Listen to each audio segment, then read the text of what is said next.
Well, welcome everybody. This is the Air Restore Saturday morning webinar.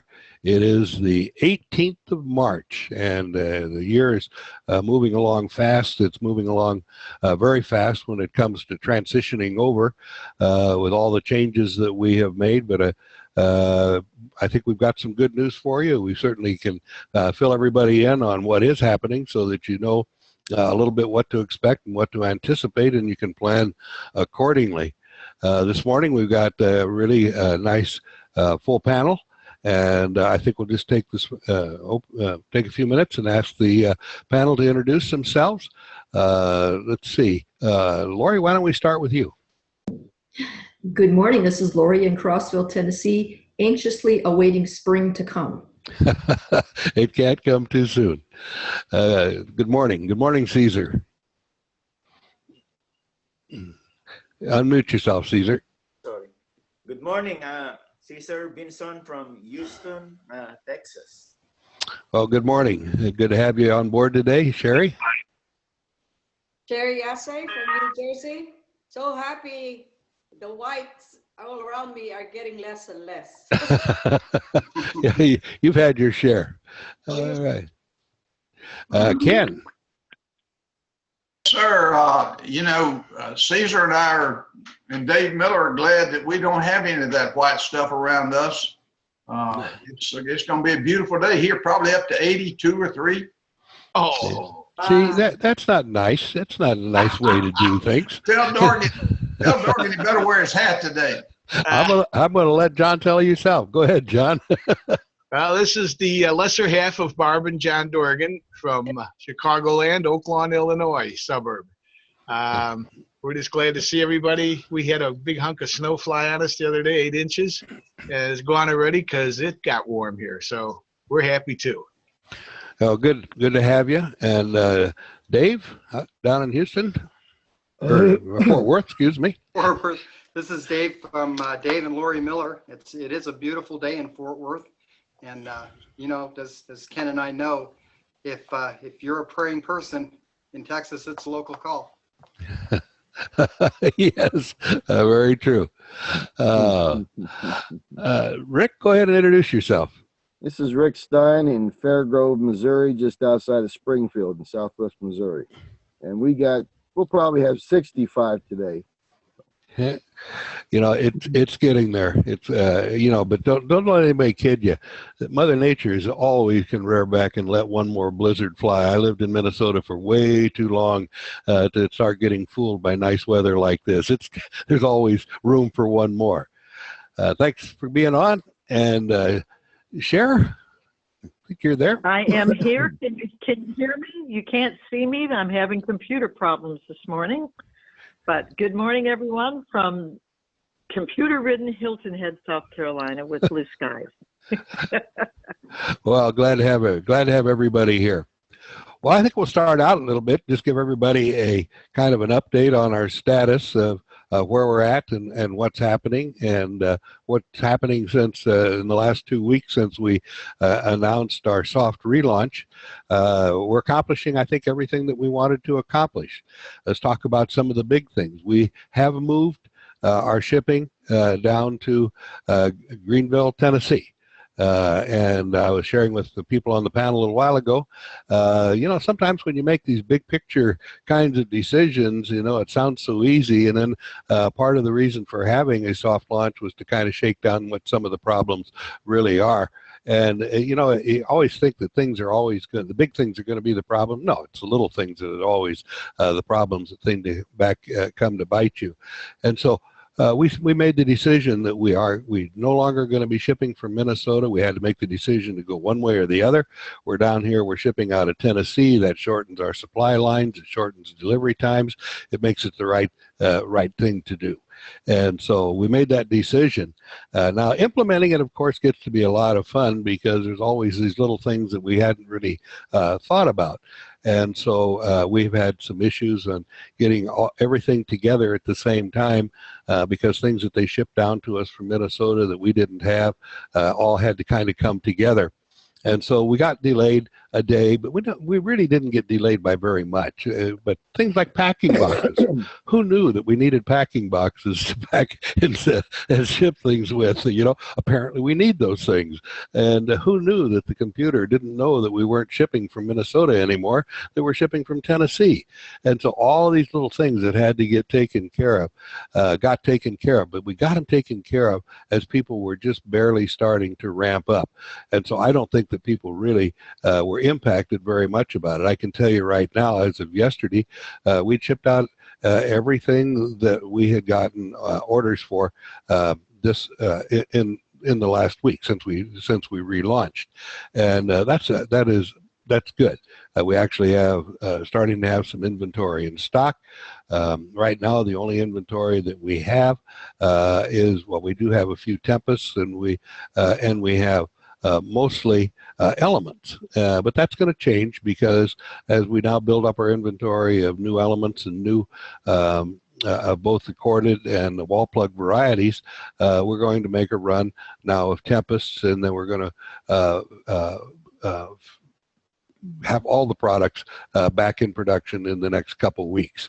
That's good to see. One of the things that we've really been pleased with is that in the production, as we've got the line started up again after Mark and I had done some work on it, we're starting to see that work is really paying off. For those of you who have got a manufacturing background, you know that one of the real key things is first article inspection. That means that first time you inspect a brand new product that you've made, the percentage of those that don't need anything done to them is going to indicate the quality of the lot. And what we're seeing is that most of the product needs no adjustment, no fine tuning, no back end to correct something. It's going through the first time 100%, and that's a really good omen. It's not a good omen, it's a good quality control measurement. But what that's telling us is that the little tiny changes that we made in the assembly lines, in the process, in a little bit in the design on them, have all gone together to mean that people are going to be really happy as they are getting some of that new product down there. Now, people have been getting that new product for the last couple of months, but now we're starting to get more of it out the door on a regular basis, and we're actually doing it more on a manufactured basis. So we have capacity, we've got product, and we're starting to take care of those kinds of things. One of the things that I can tell everybody is that we've gotten our first couple of 8-packs.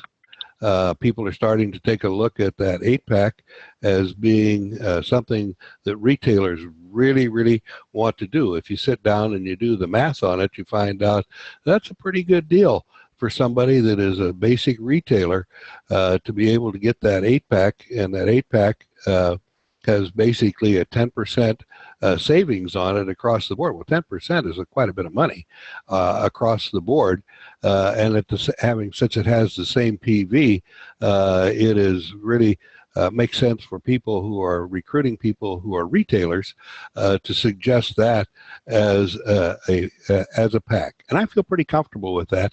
You never want to get too much inventory out there. You don't want to load people up, but 8 systems is not really loading people up. And even if they end up splitting the systems up, as we know a lot of times that people do, that's still not a really difficult package.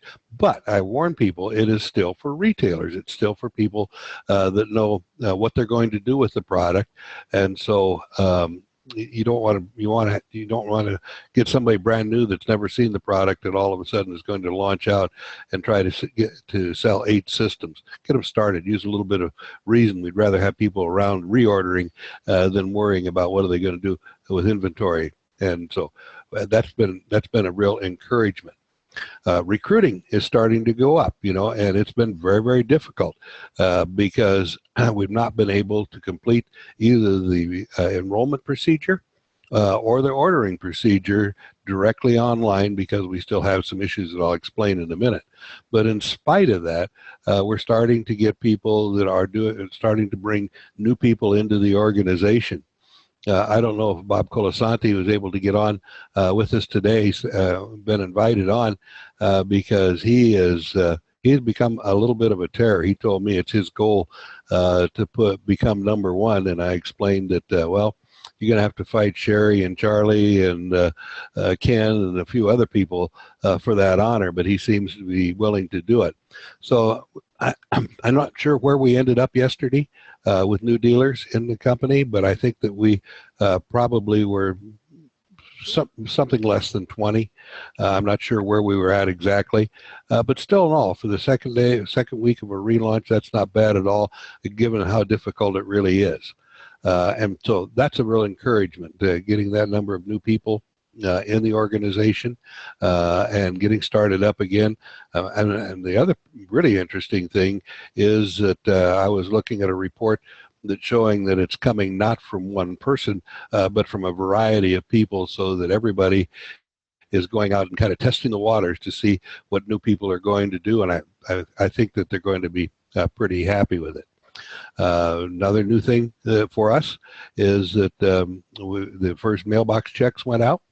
And I have to keep laughing because, you know, who knew that the mailbox checks would be a problem, because one part of the computer didn't talk to the other part of the computer, and so there was a delay of about a day until we said, hey, we had new people come in, how come no mailbox checks went out? And they were just being stored in the computer. They're all gone. We're all caught up on it.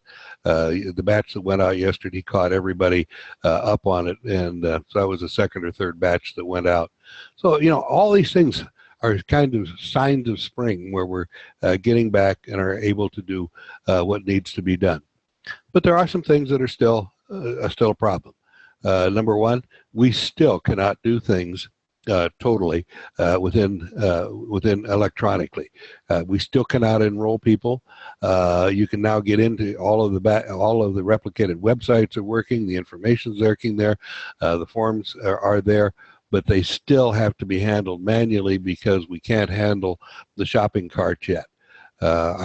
Speaking with Ivan yesterday, he says that he's reasonably confident that we now have a new credit card processor that will process and tie into our computer, that speaks the same language as our computer does, that will be starting sometime in midweek.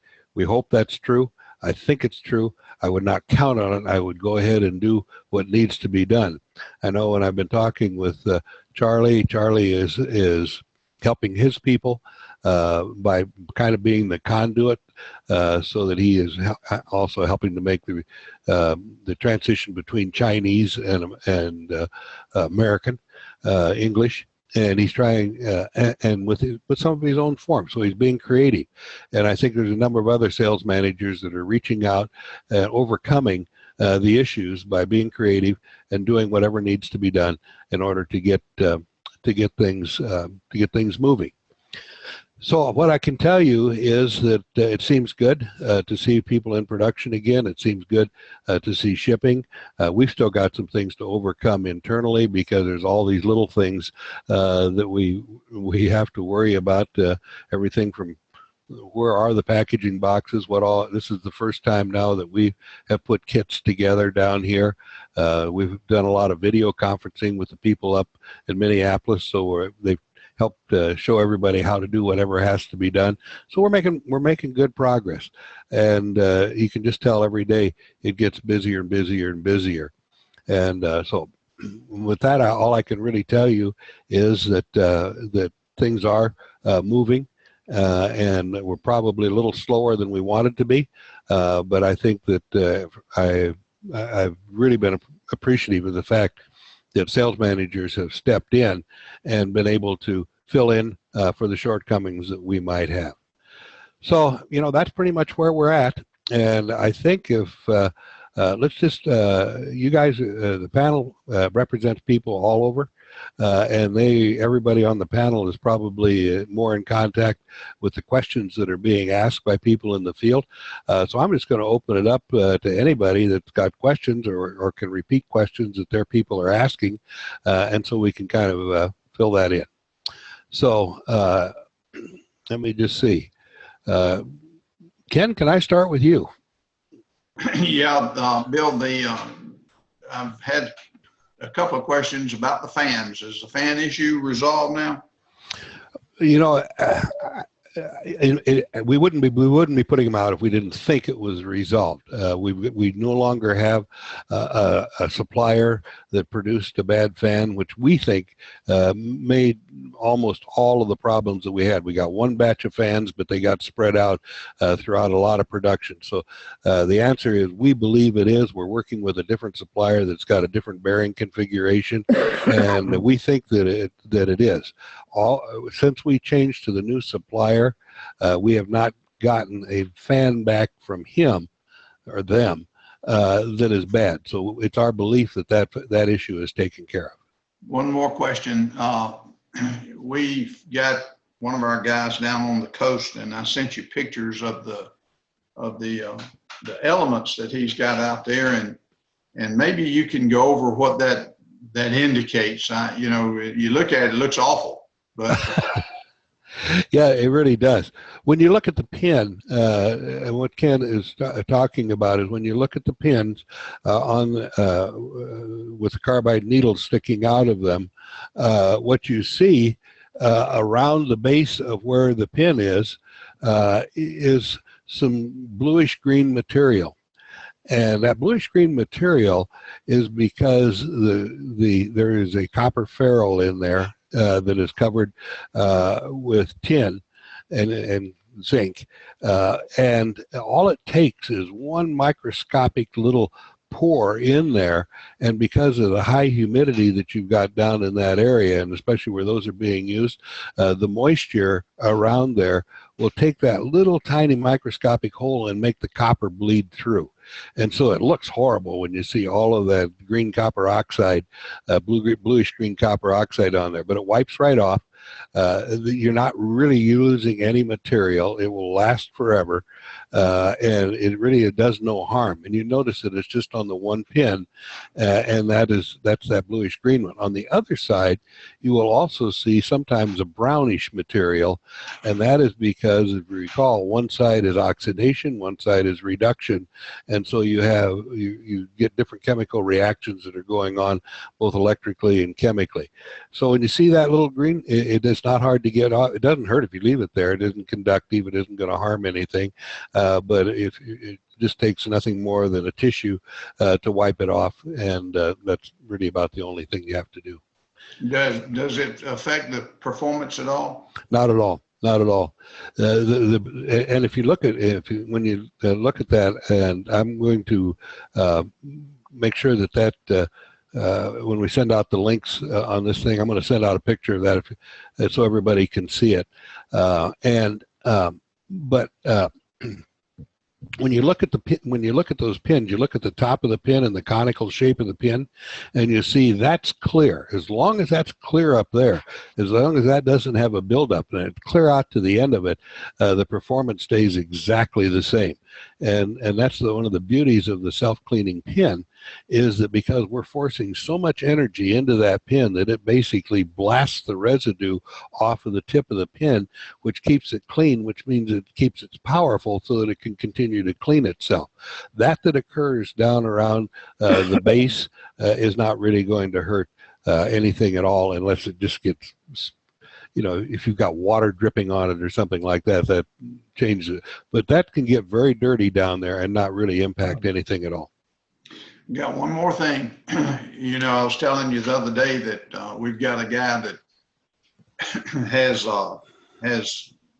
dogs that have urinated all over the carpet. And what we counseled him to do was to mist some water on these spots and lay this is a Tempest, and lay the Tempest face down wide open on these spots. And he texted me last night. He says it's amazing how it's working. So that might be an encouragement to you to understand that these, as a matter of fact, I don't want to steal any of your thunder here, but it's almost like the old Flare. And it's very effective as far as removing odors and that sort of thing. And that's been a big deal. It's been a big part of our business for almost 18 years now. Well, very definitely, the flare is up in there. But you know, it's amazing when you think about it, that because of the way we're doing it now compared to the old flare days. The flare days were all ozone, and we just had to overdo everything with ozone in order to be able to get the effect. And now what we're doing is with a relatively small amount of ozone, 1 or 2% of the amount of ozone that we had before, is working and accomplishing the same thing. And I've been getting an awful lot of feedback that people are really liking the performance of the new elements and the Tempest as well. And if you were to use the element, what would happen? It would just take longer. But the effect is going to be the same because we're really producing the same amount of stuff. Good morning, Mary. Hi. I've been buzzing around listening, haven't sat down, so now I'm sitting down. Okay. Good morning. Good morning. All right. Is that it, Ken? That's it. All right. Caesar, I don't know if you're just back from a nice vacation, whether you've had a chance to talk to people, but have you got any questions? Yeah. One question. What is the maximum they could order for the Tempest? I know we're just short of units, but could they order a lot? Well, no, there's no limit on them because when we're producing them, we're just producing them, and as people order more, we'll just produce more to fill the line. When we make Tempests, they all start out the same unit, and then we convert them into either Elements or Tempests right now towards the end of the process. So if people want to order more Tempests, it may take a day or two if we get behind, but we can be right back up in there producing. That's one of the nice things about shortening our line and shipping everything out of Tennessee, that if all of a sudden somebody tomorrow said we want 100 Tempests tomorrow, we don't have to first ship them up to Minnesota so that they can be shipped. We can start producing them the next day and get them out the day after that. And so we now have much more flexibility in the production line all the way out to the delivery. So if people want more Tempests, we can surely do that. Okay. And then another question. I know that Airstore is not a humidifier, but how good it is in controlling humidity inside the room? Well, it's not going to control the humidity inside the room at all. There's having humidity in the room means that you now have all the ingredients that you need for all kinds of bacteriological growth. And so wherever you have high humidity, you have the need for an element or a Tempest, because now what you have to make sure is that you've got all these active ingredients in that humidity, so that you don't get the growth, so that you are still able to kill the germs on the surface, so that you're able to destroy the ADP. ATP on the surface. So, but the humidity does not change. Okay, thank you. And then another question: someone, before the suspension, some people are running to become a distributor, so that they were halfway before the suspension. Mm-hmm. Now we're going to continue it. The production that they made before the suspension, can they be credited back for the, for their promotion, Sure. Yeah. Yeah, and this is why we have to rely on the sales managers in the field, because they know, you guys know who is impacted in your organization. And so when we suspend operation, that's not their fault. That's a situation. And when we get started again, now it's a matter of you as a sales manager need to contact the office and work with the office up there. And we're going to make sure that nobody loses ground. However, I will also say that with the new qualifications that we have set up, it makes it an awful lot easier, an awful lot better for everybody to qualify. And so they're going to be able to take what they had before and build that in to what they have got in order to get qualified. Okay. Yeah, that's all for now. Thank Cool. you. Very good. Lori, how about you? I got a list. Oh, good. I knew you would. I knew you would. The number one thing that people are asking me are about the Tempest. So as it stands right now, if they place an order for a Tempest, it will get produced and then sent out within a few days. Yep, we're going to be focusing on Tempest next week, towards the end of the week, so that we build up our inventory. Right now, we don't have very many in inventory, but nobody's been buying them, and so we had more than we had been buying Elements, and so that's the way we skewed the production, and people have been commenting about wanting Tempests and so forth, and so we're going to be focusing on building some Tempests. Okay. Now, with the form that's in our back office for placing an order, it's 3 pages long, and the last page has the credit card information on it. Are we still just fill out the first 2 pages and then you invoice us? Eric? All three people. Oh, Eric is there. Yes. He's Hey, hiding. Eric. I see Eric, him. you want to answer that? He is. I bet he does. There he goes. So the question was what again? When you're In the form that you have in our back office to Yes. download to order, there's 3 pages, and the last page has credit card information on Yep. it. Yep. Now, I just placed an order, and I only sent in the first 2 pages because we have been being invoiced after we placed the order. So are we just putting in the 2 pages, the first 2? Well, we have the ability to we can run credit card if you've got it. We do have a processor that we have to kind of do manually. It's not automatic. So Okay. Michaela will take the number, run it through, and then the order will show up in your back office in Trinity. So if you have the credit card, we'll take it. Okay.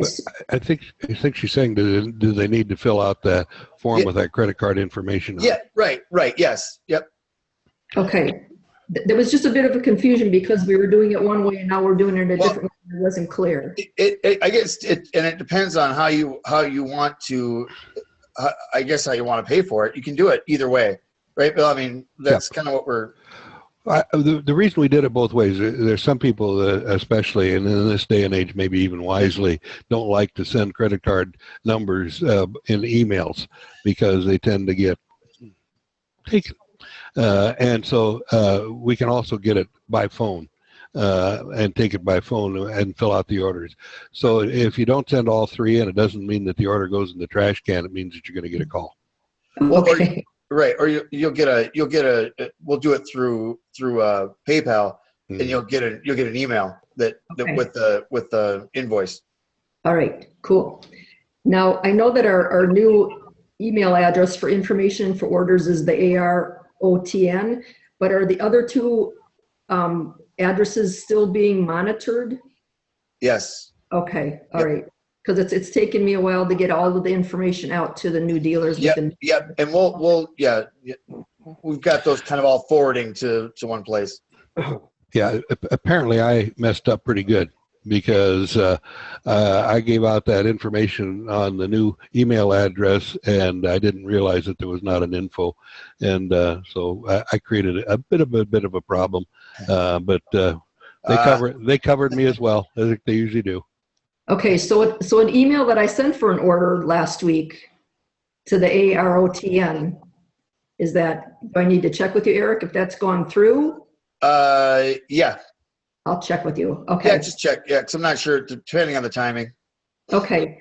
Now we're talking about ordering 8-packs to retail. Is there a way that we can set up our customers on the computer ourselves with what they purchased through retail? Or do we have to contact you somehow? Because if I've come into the position where I've had a lot of product and I've retailed, but I don't reorder because I have too much product. So I want to make sure that my customers are getting put into the computer for the warranty. And I know that there was an issue with somebody saying, well, I don't have what they purchased and I want to make sure that I get this in there correctly. So it's less work for you guys. when you're trying to, anytime you're trying to solve a problem like that is outside the norm, you're going to have to talk to somebody. Okay. That's the only thing I can say. The one thing about computers, they do normal stuff really good. Anything that requires thought, forget it. Correct. I understand that. One last thing. The orders that have been placed since we've been on the shutdown, is it up to us and our dealers to keep track of that, or has there been some record in the office as to what's been placed? There's record. Okay. All right. However, I will also say that sales managers and leaders are what makes the system go. You know, and anytime that you're in an unusual situation and you've got things happen, we have to depend more on individual leadership than things happening automatically. So if you see something or suspect something, you're not going to hurt anybody's feeling by inquiring about it and helping your people out. Okay. Good. Thank you. Super. Good question. See, I always know who to go to that got the good questions here. John, how about yourself? Well, you covered pretty much of it. You covered the applications and the shopping cart. The on-demands is another question. Are they going to be ready soon? I don't know the answer to that. We've been working with the battery, a new battery supplier, and I don't know where we're at on that. But I will make sure that by next Saturday we've got an answer to that. Okay. I think that everybody else pretty much covered all the bases. Super. Well, let's see. Who have I not called on? Dave? Yes, if you have a preferred customer that you have sold a whole home system from your own inventory, would you call the home office and have them set up in the system as a preferred customer, or would you just keep track of it yourself? And if you're trying to do something today that covered something that happened during the time that we were in transition, I would say that you keep track of it, and when that person has qualified then to move on, or they do something else, then get a hold of the office. Maybe in a couple of weeks, maybe it wouldn't hurt to get a hold of the office, and we can better keep track of that. But in the future, of course, only the ones that are sold through the replicated website are going to be counted as preferred customers, because it's too easy just to say, my close personal friend is now my preferred customer. Not that anybody would do that, but I've heard rumors that somebody could. got it. Okay, thank you. All right. Let's see. Who have we got? Sherry. Oh my gosh. I'm sure you got questions. Oh, yes, Bill, in conjunction with what we're talking about, a lot of things lost actually during the transition. And as you say, as sales managers, we are to take charge. And one of the things that have come up are the orders that were put under the 2-pay. And we were never able to deliver that actually as far back as November. Are we still going to honor this? I believe they have paid the first half. Are we still going to honor that, Bill?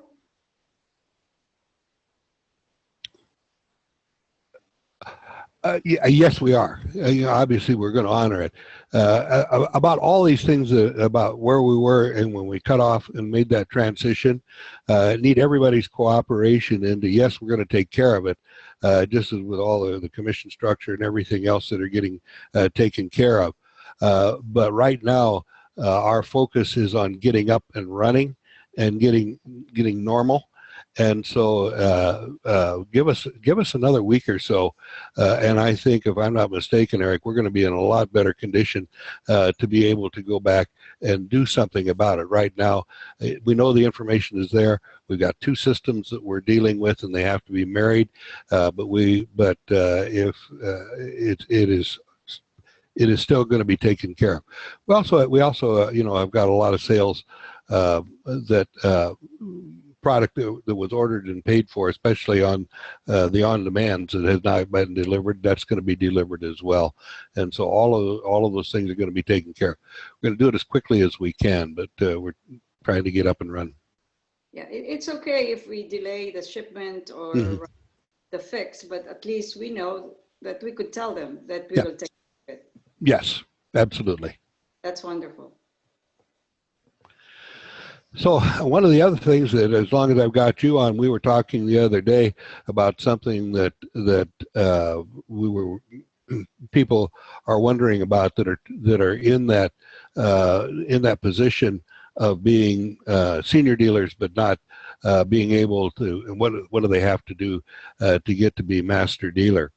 And I've not had a chance to talk with anybody in the office since you and I.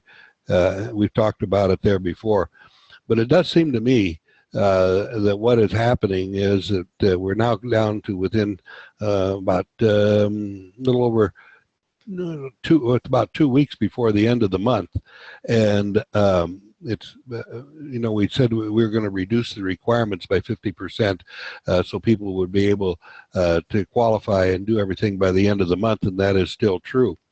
But for the people that are stuck in a position that no longer exists, what we really want to do is, I think, go out and tell people that they've got now, between now and the time we go public, to be able to do one of three things in order to go from senior dealer to master dealer. Because we don't want people to lose ground, and they have already earned part of the way there, and so I think it might be wise for us to go out, and we're going to do that, and just tell people to the 1st of June. And that gives us a little more time. It's amazing how slow it takes the word to get out there. But between now and the end, and the 1st of June, which means in April and May, not just April, as we get through it, that people can still go take their position and advance it from senior dealer to master dealer by signing up somebody, by Preferred customer? a preferred customer, or a single unit. Not a single unit, a single system. And we did that.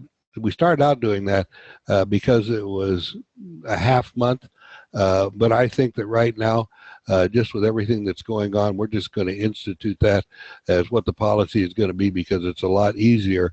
And the idea of it is we want people to make some indication that they're going to do something. And if they go out and they bring in a new person, if they bring in a new preferred customer, or they buy a new system, to me, that says that they really want to be considered. After that, they are going to be dealers, at the end of June, because we're going to have to do something with them because we don't have a category in the computer for those people. As always, if somebody has got a unique problem, somebody doesn't get the word, we're going to handle that kind of stuff on an individual basis. But just as a matter of policy for what you can tell your people, and so they got now between now and the end, and now in the 1st of June, in order to be able to do that. And Eric, I know I didn't get a chance to talk to you about it, but that's what we're going to do. So, and see, Rick, let's see if you got a question. Yes, actually, I do. Can you hear me? I sure can. Okay, I got a request for somebody to become a retail dealer. It's a reflexologist, and they don't have nothing to do with building, multiple people under them. They just want to sell from their office, well, 2 offices actually. So I'm just a little unclear on the procedure on that. Do I just have them fill out the handwritten application and have them buy 2 systems in that regard, or is there anything else I got to take care of? Nope. That's basically it. That is the requirement for becoming a dealer. And at that point, then it's a matter of what they do with it. Because if you notice that getting up to master dealer now, which gives them that gives them a continuing commission check, which every month will remind them that maybe they do want to sign somebody up underneath of them to get a little bit of that commission check. They don't actually have to work it as a network. I think that's one of the real advantages of the system that we have now. But all they have to do is sign up with 2 systems as a dealer, and they're there. Okay, and you were mentioning the master dealer. Is there a point of purchases that there's a price break on the equipment at all for volume?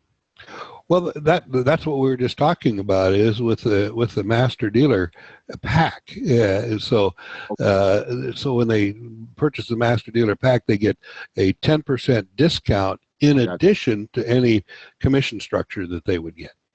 Okay. And the third question is, they wanted to know if these could be exported. They all work anywhere in the world. And so, getting them there and adapting them to fit into whatever electrical outlet that you've got physically, not electrically, but they're designed to work anywhere in the world. If you can plug it in, it'll run. Okay, great. I think that's it. Super. Well, Eric, I see that you're there. I didn't give you a chance to ask a question, but have you got any comment that you'd like to make? No, well, so far so good. The move was a challenge, but we've gotten back up and running, and feels good. I was just saying that last Thursday and Friday seemed almost normal, and so we're getting back back organized and getting these things in line, and it'll just get better now that part is over. We can focus a little bit more on the getting things streamlined and back into Trinity in the way that it used to be. And I know that you're working on trying to get the back office area straightened up, and Yes. there's all these documents that have to be changed over and so forth. Right. And you're working on them, trying to prioritize them so that you're taking care of the ones that the customer sees first, and then taking care of the ones that are impacting the dealers and the notes in the back offices, Right. and all those things that you've got. You have something to keep you off the streets for a little while and keep your hands busy. That's right. You know how I am on the streets all the time. Yeah, right. And so, Bill, could I ask Eric a question? Sure. you may. Eric, we're a little concerned about emailing credit card numbers and things like that on the applications. Sure. Is that secure? Yeah, we're all our sites are all SSL, have SSL certificates. So I believe that that every part of that is as secure as it gets. It's still the internet, but at least it's got an SSL certificate on it. But not until we get the website working will it be SSL, because it'll be Email. It'd just be straight email. Well, if you fill out the form, filling out that form, Right. that's not really email. That's it's going through Wufoo is what the company name is, and that's the part I'll have to check, make sure that they are secure, but I believe they are. But I'll find out. That's if we fill it out online. Okay. But Right. if we fill out paper applications, we sure don't want to email that information in a non-secure situation. Sure, and that's fine too. We can do it as we have been with following up the phone call. Great. Cher, we haven't heard from you yet. I am here, and again, I apologize for my computer problems this morning. And I have enjoyed everyone's comments and questions, and maybe just one little last thing to kind of finish Ken's thought there. Eric, I think what Ken was really concerned about was, if someone just sends an email and here's all the information for this order or for this new dealer.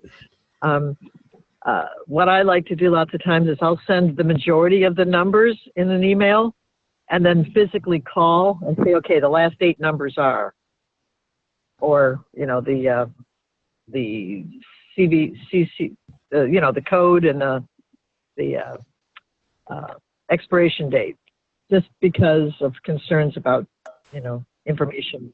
Sure. Yeah. And I, If somebody wanted to do that, could they send a separate, make a separate phone call, and if no one answers, just leave the message, because obviously you or Michaela will answer that, and maybe say something like, I just sent in an order for John Smith, and his security code for that order is 125, and the last 4 digits of his credit card is 1892. Would that be acceptable? Well, we don't have to make this like a spy thriller, you know, or anything. But honestly, if it's just just follow it up with a phone call. If someone's uncomfortable, just do it Yeah. with the phone. It's not that we're not that busy, you know, that we can't answer the phone. So I wouldn't complicate things by trying to tell people how to do that. And we'll Yep.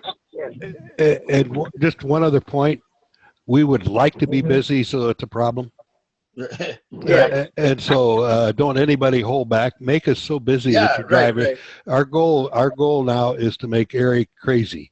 Yes. And so go out and get busy, and let's see if we can tip him over the wall. Okay.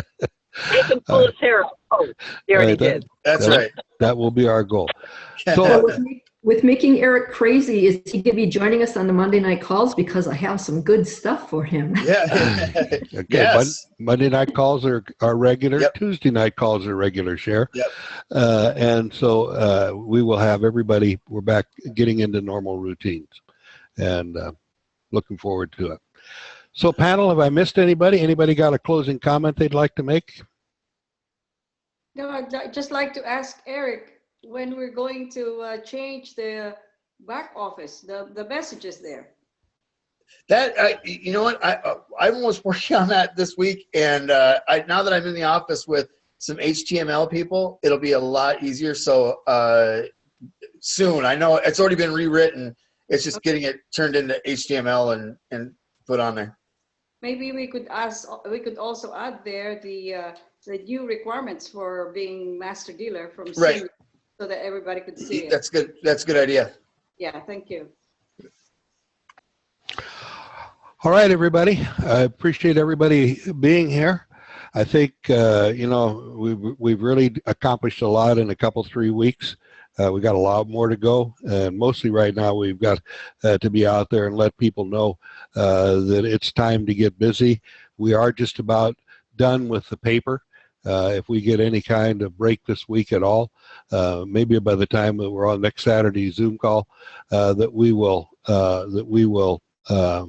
be back in an electronic mode instead of a partial paper mode, and that would be really an absolute blessing. You know, God's taken care of us in a lot of ways. It's amazing that we've come as far as we have, and just even some of the response of our suppliers and so forth as we're getting into businesses, everybody is happy that that's happening. And I know that in talking with some of you, our dealers are really happy that we're getting back and picking up the pieces, and so many companies never survive doing what we had to do.